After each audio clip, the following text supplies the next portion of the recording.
जय हिंद। आज इस वीडियो में अपने पैसे को निवेश करके दोगुना कमाने के लिए आज कमोडिटी बाजार कितना 40 लाख देने का ना। 40 लाख अगर 4 करोड़ से निकल जाता तो कितना बचेगा अपने पास? 360। हिस्सा बराबर याद रखते हो। 360 उसको अपने पास रखेंगे और फिर उसके बाद 3 जन हिस्सा कर लेंगे और ये शहर छोड़ के ये चाल छोड़ के निकल जाएंगे और मस्त में ऐश करेंगे। ऐसा होगा। को विस्तार से बताएंगे कि आप कमोडिटी बाजार में किस प्रकार से निवेश कर सकते हैं। आज इसके पहले एक वीडियो बनाए हैं जिससे रियल एस्टेट ट्रस्ट फंड, उसमें आप किस प्रकार कर सकते हैं। आप डिस्क्रिप्शन के द्वारा वह वीडियो को देख सकते हैं। तो आज इस वीडियो में यह जो वीडियो है कमोडिटी बाजार की विस्तार से चर्चा करेंगे कि आखिर कमोडिटी बाजार कितने टाइप से आप किस प्रकार निवेश कर सकते हैं उसमें, और उसकी विस्तार से चर्चा करते हैं। तो आखिर जानते हैं कि कमोडिटी बाजार क्या है। कमोडिटी बाजार का तात्पर्य क्या है? तो कमोडिटी बाजार जो इंग्लिश शब्द है, इसका हिंदी होता है वस्तु। तो समझते हैं कमोडिटी मार्केट। कमोडिटी मतलब होता है वस्तु का खरीद बिक्री। तो आखिर जानते हैं इसको आम भाषा में, जैसे इसको बोला जाता है जहाँ कच्चे माल और प्राथमिक उत्पाद जैसे सोना, चांदी, गेहूँ या बाजार होता है और उसको निवेश होता है, निवेश करते हैं उसमें। तो एक एग्जाम्पल की मदद से समझते हैं कि कमोडिटी आखिर क्या है। इतना डिफिनेशन से नहीं समझे तो आप समझते हैं। जैसे कि कोई एक किसान है जिसको हम ये मान लें, कोई एक किसान भाई है और वह धान की खेती करता है। वह धान की खेती कर रहा है, लेकिन वह सोच रहा है कि हम धान खेती कर रहे हैं, जो अभी वर्तमान प्राइस है, वह जब धान की खेती मतलब पूरा हो जाएगा, धान खेती में 3-4 महीना लगता है धान की खेती पूरा होने में। तो 3-4 के बाद मतलब मेरा जो जितना भी उसमें लागत लगाए हैं तो लागत प्रॉफिट नहीं हो सकता, हानि हो सकता है। इसलिए वह सोच रहा है कि आखिर क्या करें, जब फसल तैयार हो जाएगा तो हम बर्बाद हो जाएंगे।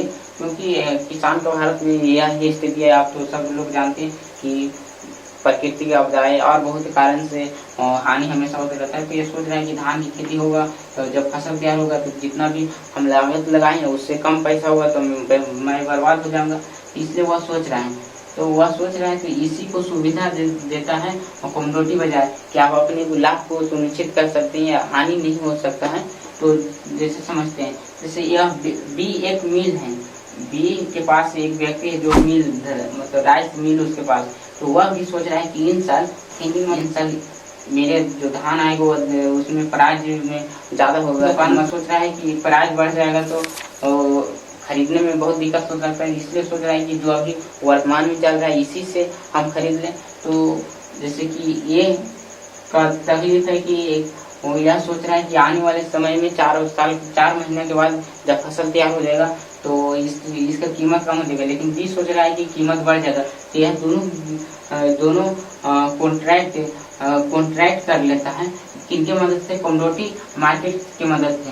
तो आप देख सकते हैं कि यहाँ पर जिसका हानि हो रहा था तो बी सोच रहा था कि मुझको भी ज़्यादा कीमत में बढ़ जाएगा तो पैसा हाई पॉकेट से जाएगा। इसलिए दोनों कॉन्ट्रैक्ट हो गया तो दोनों को ना लाभ और इसके लाभ ना हानि होगा। और देखते हैं इसमें, तो अब देखते हैं कि कमोडिटी में आप कितने प्रकार से निवेश कर सकते हैं। तो पहला होता है फिजिकल कमोडिटी। फिजिकल कमोडिटी मतलब भौतिकी बाजार से संबंधित।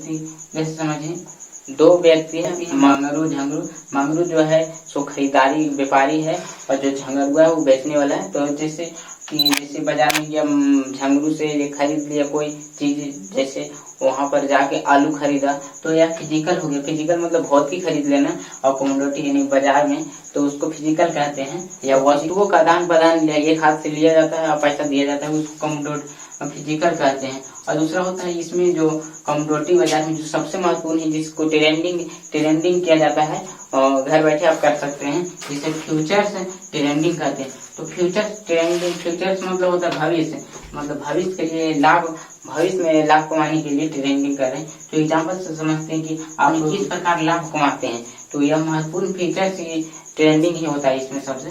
जैसे जान रहे हैं कि एक व्यक्ति है मंगरू व्यापारी करने वाला, तो वह सोच रहा है कि अभी मतलब जो सोना का प्राइस है, सोना का कीमत ग्राम है कि 10 ग्राम को एक भर कहते हैं कि एक भर को 50,000 में भी मिल रहा है। लेकिन 3 महीना बाद शादी विवाह का लगन आने वाला है, जो सोना का प्राइस बढ़ सकता है। तो वह मांग में सोच रहा है, थिंकिंग कर रहा है मंगरुआ कि 3 महीना बाद यह सोना 55,000 10 ग्राम भर का 55,000 हो सकता है।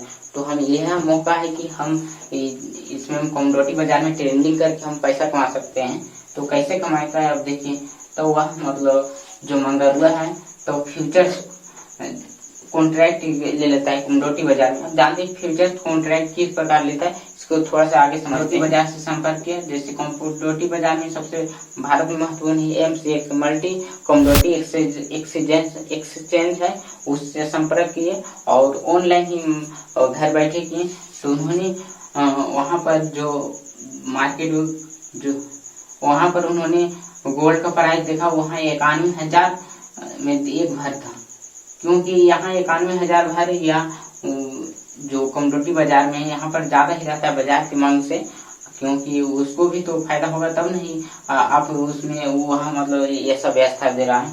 तो वहाँ पर 51,000 पर 10 ग्राम है और बाजार में 50,000 पर ग्राम है। तो यह जो मंगरुआ है तो ये कॉन्ट्रैक्ट इससे मतलब इसमें खरीद लिया 51,000 पर 10 ग्राम और उन्होंने 100 ग्राम सोना खरीद लिया, मतलब उसमें मतलब निवेश कर दिया अपने पैसा को इसमें MCX में।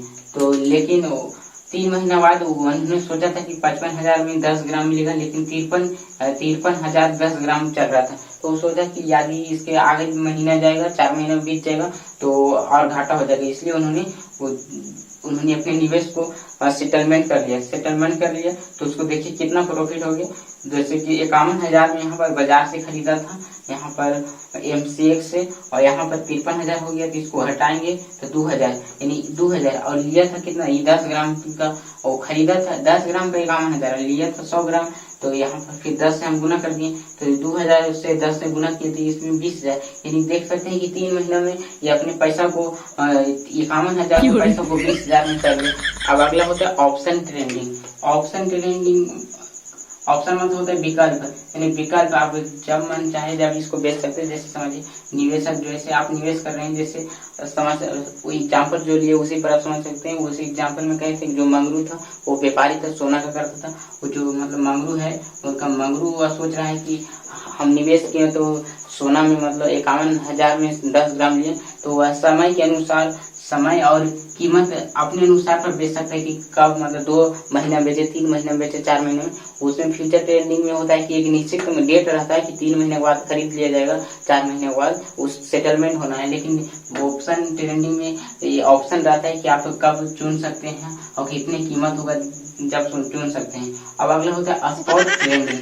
स्पॉट ट्रेडिंग में क्या होता है, स्पॉट ट्रेडिंग में तत्काल खरीद बिक्री, जैसे कोई वस्तु लिए हैं तो इसमें तत्काल होता है, नहीं इसमें तत्काल सेटलमेंट होता है। जैसे मंगरू का एग्जाम्पल हम लिए थे, तो व्यापारी आदि लेगा तो तत्काल या 1-2 दिन में ट्रेडिंग कर सकते, यदि दाम बढ़ेगा तो बेच देगा, यदि नहीं बढ़ेगा तो घाटा में हो जाएगा। तो स्पॉट मतलब ट्रेडिंग मतलब तुरंत जो 2 दिन ये कम समय के लिए होता है और उसको निवेश होता है। अगला होता है जो महत्वपूर्ण स्वाइप ट्रेडिंग। स्वाइप ट्रेडिंग क्या है, यह स्वाइप ट्रेडिंग किसानों के लिए महत्वपूर्ण है।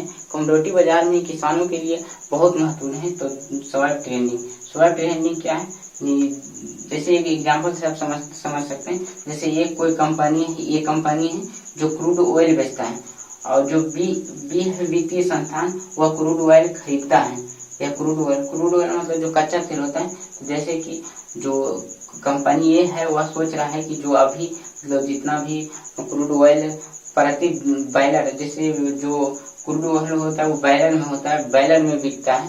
तो यह सोच रहा है कि ये अभी जैसे कंपनी ये सोच रहा है कि आगे आने वाले साल में जो क्रूड ऑयल का है वह प्राइस गिर सकता है, इसलिए वह सोच रहा है कि यदि प्राइस गिरेगा तो हम घाटा हो जाएगा, इसलिए अभी यह निवेश करना चाहते हैं। उसमें एग्रीमेंट करना चाहते हैं कि कोई ऐसा निवेशक मतलब खरीदने वाले मिले कि ताकि मेरा मतलब अभी जितना दाम है जो अभी उस फायदा हो उसी में खरीद ले। तो वित्तीय संस्थान है वह सोच रहा है कि आगे आने वाला साल, आगे जो साल होगा वहाँ उस साल में जो क्रूड ऑयल का दाम बढ़ जाएगा, इसलिए यदि बढ़ जाएगा तो हमको ज्यादा कीमत पॉकेट से लगेगा, इसलिए अभी एग्रीमेंट किसी से कर लेते हैं। तो ये अभी दोनों ये दोनों एग्रीमेंट कर लेते हैं। एग्रीमेंट यह कर लेते हैं कि अगले साल जो क्रूड ऑयल है ये $70 लिखा हुआ है, बैरल में हम लेंगे। तो ये जैसे अब ये इसको एग्रीमेंट कर लिया कि अगले साल हम $70 प्रति बैरल देंगे। यदि $70 से कम हो जाएगा, $60 बैरल, तो इसको बी को हानि हो सकता है, या जो भी हो सकता है, बी को हानि या ए को हानि, या अब एग्रीमेंट हो गया। तो इससे ए को यदि घाटा हो सकता था, अगले साल दाम सच में कम जाता तो ये घाटा हो जाता। लेकिन यदि यह $70 एग्रीमेंट कर लिया तो इसका जो पूंजी लगा था तो पूंजी मिल जाएगा। अब अगला देखते हैं फॉरवर्ड कॉन्ट्रैक्ट। फॉरवर्ड कॉन्ट्रैक्ट क्या है? यह स्वैप कॉन्ट्रैक्ट जो बताएं उसी के जैसा है। इसमें केवल यह अंतर है कि यह एक निश्चित तिथि पर समझौते मतलब सेटलमेंट होता है दोनों व्यक्ति से। निश्चित, उसमें निश्चित तिथि नहीं था, डेट था कि मतलब 2-4 महीने होगा, लेकिन इसमें निश्चित तिथि या निश्चित कीमत पर सेटलमेंट होता है फॉरवर्ड में। तो देखते हैं इसको एग्जाम्पल से मदद से। जैसे कि बाहुबली नाम का एक किसान है, वह गेहूं की खेती कर रहा है। ज्यादा होने के कारण इन साल मतलब गेहूं बहुत होगा, तो इसलिए फसल जब तैयार हो जाएगा, फसल यानी 2-4 महीने होता है लगने फसल तैयार होने में। जब फसल तैयार होगा तो जो अभी वर्तमान मतलब प्राइस है उससे कम होगा, जिससे हम घाटा में रह जाएंगे। तो वह बहुत सोच रहा है कि हम किस प्रकार मतलब घाटा को कम कर सके। तो वह सीधे MCX मल्टी कमोडिटी एक्सचेंज से संपर्क करता है और फॉरवर्ड कॉन्ट्रैक्ट तैयार करते हैं। तो ये वार जो कटप्पा है, जो आटा मिल है, तो वह सोचता है कि इन साल लगता है कि मतलब जो अब की बार जो गेहूं का खेती होगा वह दाम बढ़ जाएगा, इसलिए हम कुछ ऐसा करते हैं कि ताकि दाम न बढ़े। अभी जो प्राइस चल रहा है जैसे 1500 क्विंटल चल रहा है, तो वही मतलब हम खरीद सके जब फसल तैयार हो। तो यह सोच रहा है कि दाम कम हो जाएगा, यह सोच रहा है कि दाम बढ़ जाएगा, इसलिए दोनों कॉन्ट्रैक्ट फॉरवर्ड कॉन्ट्रैक्ट साइन कर लेता है। तो ये फॉरवर्ड कॉन्ट्रैक्ट साइन कर लिया कि जब मतलब फसल तैयार होगा, इसलिए ये दोनों कॉन्ट्रैक्ट तैयार कर लिया कि जो अगले साल या जो मतलब ये गेहूं का खेती हो रहा है, गेहूं जब पक जाएगा तो गेहूं हो जाएगा तो हमको 1 कुंटल 2000 में दे दीजिएगा। यह भी कॉन्ट्रैक्ट हो गया गेहूं काटने पहले। यदि गेहूं कट गया तो गेहूं कटने के बाद यदि 1800 क्विंटल प्रति मिल रहा है तो भी मतलब इसमें 1800 मिल रहा है, तो इसमें कटप्पा को घाटा हो जाएगा। और मतलब कोई भी यदि बढ़ जाए या कम हो जाए तब भी 2000 में 1 कुंटल मिलेगा। इससे किसान को एक मतलब हानि होने से बचा जाता है। इस प्रोसेस को कमोडिटी बाजार में हेजिंग प्रोसेस कहते हैं कि भारत में प्रमुख कमोडिटी बाजार जहां आप निवेश कर सकते हैं और लाभ कमा सकते हैं। तो भारत में जो सुविधा कमोडिटी बाजार का देता है MCX, शॉर्ट फॉर्म कहते हैं MCX, जिसको मल्टी कमोडिटी एक्सचेंज, जिसकी स्थापना 2003 में हुआ। इसका मुख्यालय मुंबई में है। यह व्यवस्था कमोडिटी बाजार की व्यवस्था प्रदान करता है। यह भारत में सर्वप्रथम खोला हुआ था। अब अगला है NCDEX, national commodity derivative exchange, जो भी यह भी मतलब कमोडिटी बाजार की सारी सुविधाएं प्रोवाइड करता है। तो देखते हैं कि इसमें निवेश कैसे करते हैं। जैसे कि आप बिगनर हैं, आप नहीं जानते इसमें किस प्रकार ट्रेडिंग किया जाता है कमोडिटी बाजार में, तो आपको पहले मोबाइल ऐप से कोई ब्रोकर को खोजना होगा। ब्रोकर जैसे कि ब्रोकर विभिन्न ऐप प्रदान करता है आपको वहां तक पहुंचाने के लिए। जीरोधा ऐप है, ग्रो ऐप और एंजल ऐप और बहुत सारे प्लेटफॉर्म ऑनलाइन है जहां से आप ट्रेडिंग कर सकते हैं। तो आप जीरोधा ऐप, ग्रो ऐप को कर सकते हैं। फिर वहां पर कमोडिटी ट्रेडिंग अकाउंट खुलाना होगा। वहां पर कमोडिटी ट्रेडिंग अकाउंट खुलाने के बाद वहां पर KYC कराना होगा, नो योर कस्टमर। उसमें प्रमुख आइडेंटिटी, आधार कार्ड, वोटर ID कार्ड ये आपको लग सकता है। उसके बाद आप ट्रेडिंग कर सकते हैं। ट्रेडिंग करने के लिए आप मार्जिन अमाउंट उसमें मतलब जमा कर सकते हैं, तब मार्जिन मतलब कुछ पर्याप्त राशि। और फिर बाद में आपका ऑप्शन है कि जितना बताए हैं फ्यूचर ट्रेडिंग और स्पॉट ट्रेडिंग, जितना ट्रेडिंग आप कर सकते हैं। इसमें मुख्यतः ट्रेडिंग मतलब जो वित्तीय में पैसा मतलब बहुत महत्वपूर्ण है वो फ्यूचर ट्रेडिंग है। तो फ्यूचर ट्रेडिंग कर सकते हैं। इसके तो बता दें फ्यूचर ट्रेडिंग क्या, इसके एग्जाम्पल के बारे में आप विस्तार से समझ गए होंगे। तो इसी प्रकार और वीडियो में देखते हैं कि आप किस प्रकार अपने और पैसे किस वित्तीय बाजार में निवेश कर सकते हैं।